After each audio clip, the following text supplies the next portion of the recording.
Alors, on cherche la masse des plants de blé. On doit pouvoir trouver l'information quelque part. Euh, je sais pas trop où en fait. C'est la courbe qu'il faut regarder. Et elle représente quoi? Elle représente un phénomène, l'évolution, c'est-à-dire le changement, de la grandeur qui est indiquée en ordonnée, la grandeur étudiée, en fonction de la grandeur en abscisse, la grandeur contrôlée. Ah! Et que signifie ce point précis sur la courbe alors?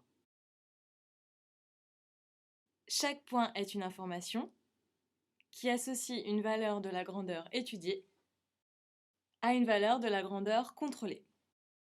Pour trouver ces valeurs, on se place sur le point, on trace avec une règle la droite horizontale, elle coupe l'axe des ordonnées, on lie alors la valeur de la grandeur étudiée à l'intersection avec l'axe.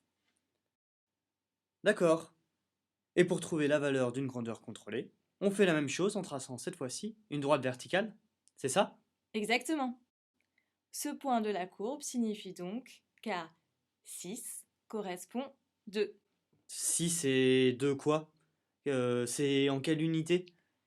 6 grammes et 2 jours. T'es sûr? Tu peux repérer les unités utilisées pour chaque grandeur. Elles sont indiquées sur chacun des axes. Ah oui, c'est 2 grammes. Et 6 jours. Alors, on cherche la masse des plants de blé. Il suffit de trouver le point correspondant du coup sur la courbe. Qu'est-ce que tu cherches et qu'est-ce que tu connais?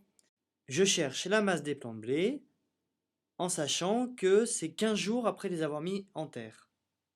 Le temps est en abscisse. Je regarde donc la valeur correspondant au temps après mise en terre, 15,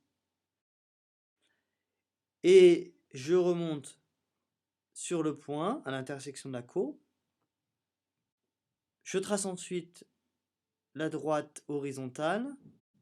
La valeur recherchée est donc 4,8. Ça veut dire qu'à 15 jours correspond 4,8 grammes. On peut donc répondre que la masse des plants de blé 15 jours après les avoir mis en terre est de 4,8 grammes.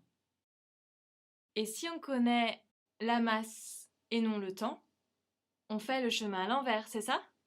C'est ça. Par exemple, si la masse des plants de blé est de 4 grammes, cela signifie que il y a 13 jours qu'ils ont été mis en terre.